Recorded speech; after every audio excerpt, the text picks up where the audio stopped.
അറിയില്ല. നന്നായിട്ട് പഠിക്കുന്ന ഒരു കുട്ടിയായിരുന്നു, ഫുൾ A+ വാങ്ങുന്ന കുട്ടിയായിരുന്നു. അതുകൊണ്ട് എനിക്കും കുറെ A+ കിട്ടിയിട്ടുണ്ട്. എന്റെ സാരി കൊള്ളാലേ, മൊത്തത്തിൽ അങ്ങനെയൊക്കെ തന്നെ. മാരേജിനെ പറ്റി ഞാൻ ഒരിക്കലും കല്യാണം കഴിക്കില്ല എന്ന് വിചാരിച്ച ഒരാളാണ് ഞാൻ.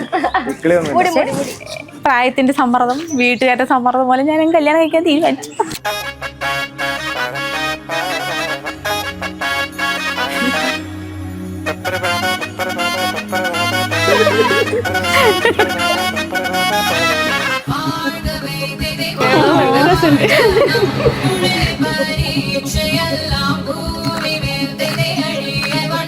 നാമം പരിശുദ്ധമാകപ്പെടണമേ, നിന്റെ രാജ്യം വരണമേ, നിന്റെ ഇഷ്ടം സ്വർഗ്ഗത്തിലെ. മധുരം